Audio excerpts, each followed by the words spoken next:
Nu, labdien, 9. aprīlī. Labdien, cienījamā Ventspils. Jā, Ventspilnieki. Drīkst sākt ar tādu pozitīvu vēsti. Visiem Ventspilnieki saņems pabalstu. Nē, visi nesaņems. Visi nesaņems, jā. Nesaņems ir tā, ka pagājušais mēs runājam, ka kungiem tur pienākās mašīnas un viņiem būs prēmijas un vēl viss kaut kas. Nepagāja nedēļa, Gunti. Kad Guntim Blumbergam,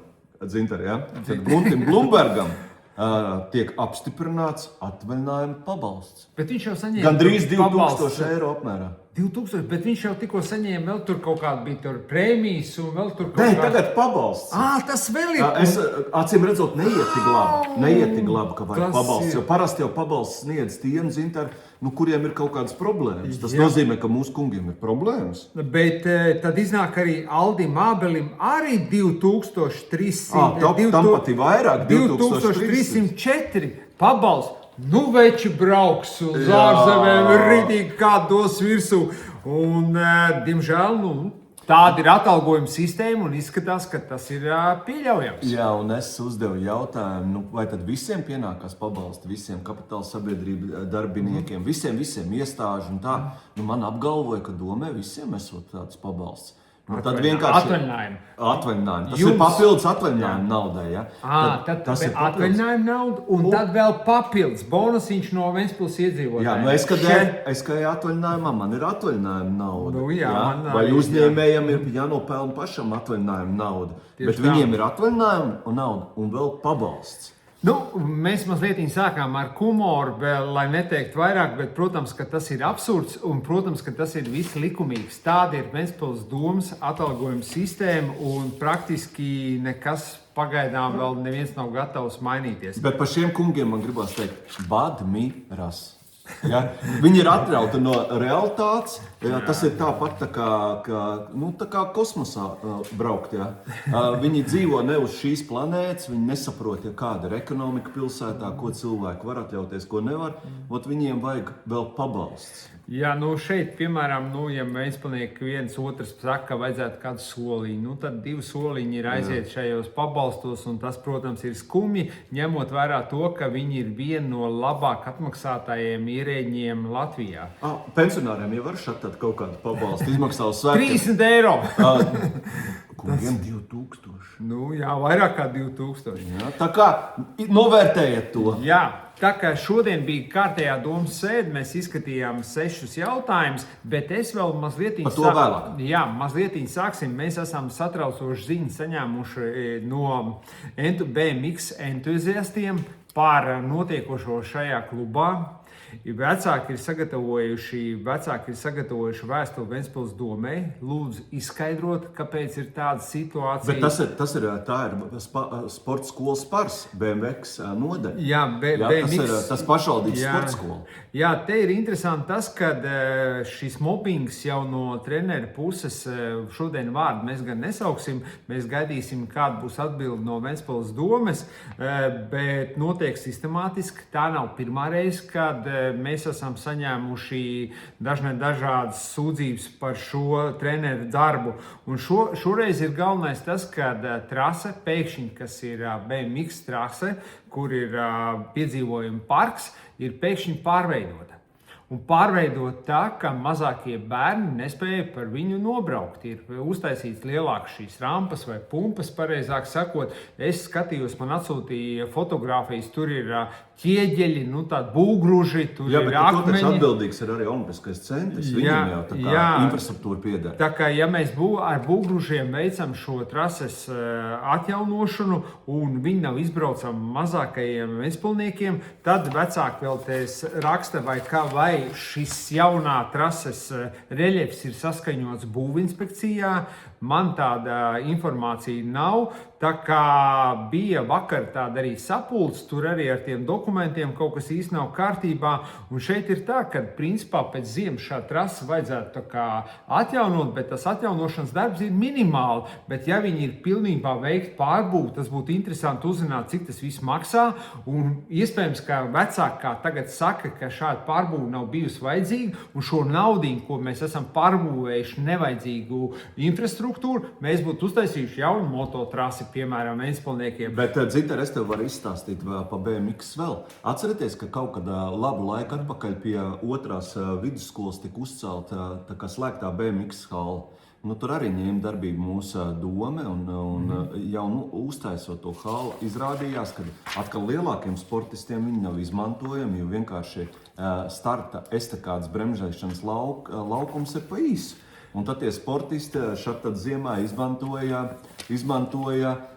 slēgto manēžu. Ko es gribu ar to teikt? Kad mēs esam naski Ventspilī uz lentīšu atgriešanas un sporta objektu celtniecību, bet mēs esam ļoti kūtri uz kvalitatīvu saturisku piepildījumu, ja, un nereti tieši arī ar infrastruktūru grēkojot. Ja. Jo mums jau vajag to infrastruktūru, lai viņi būtu izmantojami. Jā, vecāki ir uzrakstījuši šo iesniegumu, ir ļoti daudz sūdzības tieši par treneru darbu. Un mēs būšu priecīgs iepazīties, ko tieši doma atbildēs. Arī Vitoļņa kungam ir atbilde. Jā, un Blūmberga kungs var uzstāties un atnākt arī pie mums, izstāstīt. Jā. Mēs labprāt jūs uzņemtu, lai jūs izstāstītu, kā saka, dzēstu šaubas vai attiecīgi apstiprinātu un tad atkal rīcības plāns un tā tālāk. Blūmberga kungs, ja pirms jūs vēl neesat aizgājis atvaļinājumā, ja jums ir pilspalvu un lapiņi, tad lūdzu pierakstiet, būtu tā darbiņa jāizdara pāris. Pirmais jūs vajadzētu saprast, kā šī infrastruktūra, kāpēc šī pārbūve ir veikta, vai nepieciešams bija būvatļaujas šo, kāpēc būgruži tur atrodas, kāpēc ventspilsnieki mazākie nevar šo trasi izbraukt, kāpēc tagad, kad aprīlī jau sākās sezona un vajadzētu jau piedalīties, intensīvi trenēties sacensībām, bet trase ir tāda, kāda viņi ir. Pēc rekonstrukcijas viņi arī ir izbraukta, vēl trakāk, tur ir notecējumi, blīvējums nav pareizs. Un arī par to mobbingu. Jā, par šo mobbingu, šo sūdzības par šo treneri ir regulāras. Un lūdzu, cik mēs dodam pirms atvaļinājuma, kā 2 nedēļu laikā ziņot mums. Es domāju, ka tur ir jātiek līdz nākamā otrdienai. Līdz nākošai otrdienai, iepazīstieties. Jo mums būs raidījums nākamā nedēļa, un tad, ja būs informācija, tad mēs varam vai tā kā apstiprināt, vai atsaukt. Un tas no jums ir atkarīgs. Jā, Blūmberga kungs. Un jūs esat aicināts pie mums. Jā, Blūmberga kungs, ja es runāju pāri, jūs sakiet, pazvaniet man, mēs jums visu darbu uzdevumu pateikšu, kas tur tālāk jādara. Bet tagad par domas sēdi šodien. Domas sēde bija tāda, kāda viņa bija, un jautājumu nebija daudz, bet, protams, ka pirmais jautājums bija par civilās aizsardzības personāla komisijas sastāvu apstiprināšanu. Tur mēs mainās darbinieki. Ir vienā ziņā ir ļoti labi, ka ir civilās aizsardzības speciālists arī Ventspils domē, jo es ļoti ceru, ka mēs šo patvērtņu jautājumu risināsim ļoti ātri. Pašreiz ir tagad viss tāds iestrēdzis, it kā 2 esot, it kā nesot, bet tas ir mazāk par 2000. Bet varbūt problēma ir tajā, ka tie kungi, kuri ir tieši atbildīgi, nemaz nevar ar to nodarboties, ja tur ir visādas sankcijas, vēl visādas maksības. Jā, tur viņiem visiem ir, bet tas ir tāds ļoti nopietns jautājums. Tad es ceru, ka jaunais darbinieks, kas ir pieņemts Ventspils domē, šo jautājumu tā kārtīgi stums uz priekšu. Tad otrs jautājums bija par finansējumu piešķiršanu Ventspils Nikolaja evaņģeliskās luteriskās baznīcas būs saglābšanai. Tur gāja runa no pašvaldības par 35,000. Mēs noskaidrojam, ka, piemēram, tāpat Kuldīga šādām būvēm velta lielāks līdzekļus un Liepāja it sevišķi. Ja mums ir tā griezta 35,000, tad Liepājā ir līdz 120. Un mēs vienkārši aicinājām, protams, atbalstot šo lēmumu projektu, aicinājām, ja mēs gribam saglabāt mūsu vecpilsētu, būt aktīvākiem un palielināt to pašvaldības ieguldījumu slieksni. Jā, sakrālās mākslas saglabāšana, tas ir ne tikai Ventspils, bet visu valsts prioritāte, un tas ir atbalstāms. Mēs, protams, nobalsojām par, bet es jums tikai gribu interesantu faktu minēt, ka šie saistošie noteikumi, kas atļauj piešķirt šos 35,000 eiro palīdzību, ir pieņemta 2014. gadā. Līdz šim laikam ir veikti dažādi grozījumi, bet šī summa atbalstāmā nav palielināta. Un kā jūs zināt, Ventspilnieki, ka 2014. gadā par 35,000 varēja daudz vairāk izdarīt nekā tagad. Un tagad tā naudiņa, tas ir noziedzīgi. Jā, tas ir principā mēs saņēmām no Boša kungu apliecinājumu, Ka viņš kaut ko darīs? Ka darīs līdz šī gada beigām, iespējams, būs jauni saistošie noteikumi ar priekšlikumiem. Es viņam ticu. Bet galvvārds jau būs deputātiem, un mēs tā kā aicinām tomēr neatpalikt no Liepājas un būt vēl pārīgā. Jā. Nu, tad bija ātrs jautājums, tāds Kuldīgas iela 145, tur pie reģistrēšana zemesgrāmatā Ventspils domas piedarošās daļas, nekustamā īpašuma, tur problēmas nebija. Problēmas sākās ar pārējiem 2 jautājumiem. Gāja runa par ražošanas ēku izbūvi Ventspils augsto tehnoloģiju parkā, 4, un otrs ganība ielā 99 Ventspils. Nu, īsa vēsture ir tāda, ka līdzīgs projekts tika skatīts 2024. gada 19. decembrī. Tur jau bija atrasts nomnieks, tur jau bija noslēgti turpat vai līgumi ar nomniekiem, zināma cena. Tur vajadzēja attīstīt saules elektrostaciju plus uzglabāšanas jaudas plus elektrības ģenerēšana citos alternatīvos nesējos. Tāpat bija paredzēts, ka tiks būvēti elektroautobusi. Ja? Nu, tad to projektu toreiz atcēla, atturēja. Tur vispār bija interesanti, it kā Vītoliņam vajadzēja ierasties uz šo sēdi, jo viņš bija tā kā autors. Vītoliņa kungs apvainojās un neieradās, labi zinot, kad sankcionētais ar Sarmuļa kunga šo projektu kancelēs. Izgāzīs, un tā arī notika. Pēc tam otrais mēs skatījām 27. martā 2025. gadā, un tad jau bija sagatavots cits lēmuma projekts atteikties no šo projektu. Atšķirības ar šo ir tādas, ka tajā projektā Eiropas naudas bija 10 miljoni un pašvaldības naudas 2,8 miljoni. Šajā projektā summā ir tas sadalījums 50 uz 50, un pašvaldībai tur gandrīz jau 5 miljoni summāri. Un otrs, ka šajā projektā nav zināms, kas to izmantos. Mēs konceptuāli atbalstījām, bet mums bija ļoti gara un plaša diskusija par šo visu. Un tad pie vārda ķērās sankcionētājs.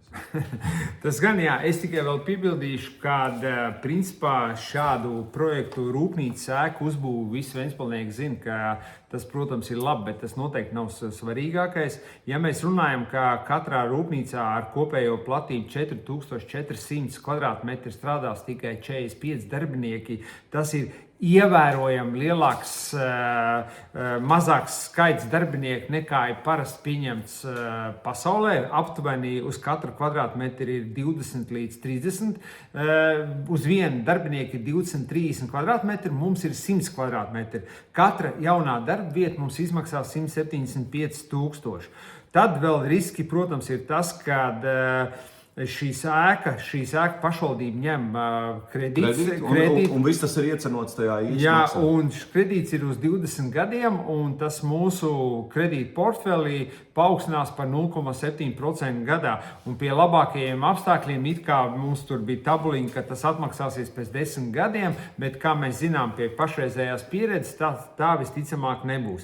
Un tad Ventspilnieki, kas ir galvenais? Rūpnīcas ēka vai atalgojums, kāds saņems darbinieks. Par to mēs neko nezinājām. Bet mēs atbalstījām, tāpēc, ka patreiz ir konceptuāli un galīgo projektu apstiprinās vēl domē. Protams, mēs avansā atbalstījām, lai mums iedod arī visu informāciju par esošiem projektiem un kā viņi izskatās salīdzinot ar sākotnējo. Bet lielākā problēma ir šīs sankcijas. Mēs norādījām uz reputācijas riskiem, jo jebkurš normāls uzņēmējs saprot, ja viņš vienkārši iegooglē iekšā mākslīgajā intelektā un uzdod jautājumu, kas ir Ventspils pašvaldība, un viņš redz, ka tur ir sankcionēts personas. Līdz ar to visi riski ir iecenot iekšā un uzņēmumi lielākoties aiziet uz citām pilsētām.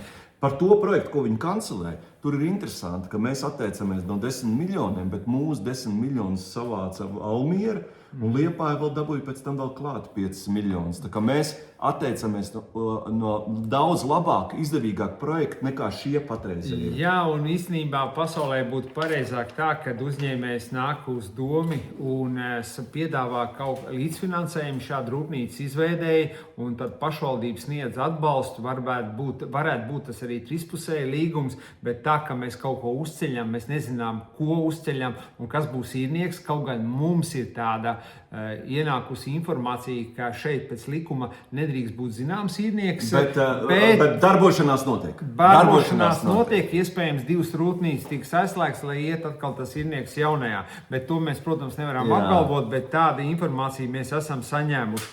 Un, protams, kad ja šāda veida rūpnīcas, ko pašvaldība uzņemās 100% risku un uzņēmējs neuzņemās neko, principā vairāk tā pasaulē tādu veidu neveido. Mums vajag vienu kārtīgu rūpnieku, kas grib nākt, mēs viņiem sniegsim maksimālo atbalstu, izveidosim infrastruktūru, viņš mums garantē vismaz, es uzskatu, rūpnīca ir 100-200 tūkstoši darba. To nevar izdarīt, tās sankcijas. Darbvietas, jā, bet, protams, arī kad šie, kā jau Aivs teica, ka tikko notiks tā izsole, un ja normāls uzņēmējs jūt, ka tur ir kāda sankcionētā persona, viņš šādā izsolē nepiedalās. Jā. Un tas notiek ar Ventspili. Sankcionētais mums, protams, gribēja iestāstīt, ka viņš smaržo pēc rozēm, ka viss ir kārtībā, un ka viņš jau ar ko nenodarbojās, bet iet makšķerēt, tad mēs arī palūdzam visus, tad vajadzētu tā kā iet makšķerēt, nevis ar vienu kāju sēdēt, domē, un radīt tādu mikroklimatu, lai mēs visi ventspilnieki par viņu tām izklaidēm maksātu ar pabalstiem, kā mēs redzējām, ar mašīnām, ar mūsu ekonomiskās izaugsmes tempu samazināšanos. Mēs visi par to maksājam. Tā kā, un atšķirībā no Ventspils, Liepāja neceļ ēkas. Liepāja sakārto infrastruktūru un atrod uzņēmēju. Kas un palīdz uzņēmējiem uzcelt to ēku tādu, kādu viņam vajag. Jā, vēl es jums atgādinu, kad ir tāda fake, kur mūsu vadošās personas Dendrolaina, tad ir konfektī, kas tāda fake uzņēmuma, kur ieguldīja Ventspils naudu miljonu, un tā viņi tukši stāv. Arī pašreiz stāv tukši uzņēmumu. Mums tika apgalvots, ka to jau pilsētas doma neapsaimnieko, to apsaimnieko brīvost, bet mēs esam viens vesels. Mēs tur nav brīvost vai kas, mēs esam Ventspils. Tā kā līdz ar to šāds papildus risks, tas nozīmē to, ja šajā gadījumā šis projekts netiks realizēts un netiks sasniegt šie mērķi, kas ir izvirzīti. Tad ir skaidrs, kur ir jāmeklē, saknes, un tas ir Sarmuļa kungs un Lemberga kungs un Vītoliņš, Blumbergs, visi viņi. Jā, viņi negribēja uzņemties atbildību, bet katrā ziņā, ja šāds projekts netiek līdz galam realizēts, tad katram ventspilniekam paliks vēl mazāk nauda. Prēmijām, atvaļinājumu pabalstiem tur Čaļiem būs, bet pārējiem, diemžēl, nebūs. Tā kā rūpnīca 45 darbvietām, Tā kā domājat, kas jums ir svarīgāk? Savs maks, savu izvalksmu vai Badmiru labklājību? Jā, tā kā paldies jums. Tie arī bija tie galvenie jautājumi. Ja kādam ir ko mums stāstīt un teikt, ja redzat kādu nekārtību vai kas, nāciet pie mums, mēs izanalizēsim to situāciju. Mums Aivim ir ļoti liela pieredze Ventspils domē, tā ka mēs jums vienmēr esam gatavi palīdzēt. Neņemiet ļaunā, ja mēs kaut ko esam atkal pateikuši, varbūt vai kaut ko aizmirsuši, bet tā doma, un lai tas ventspilnieks sāktu domāt, ka viss nav tikai balts un pukains, savu darbu mēs darām. Jā. Paldies jums, un līdz nākamajai reizei. Atā.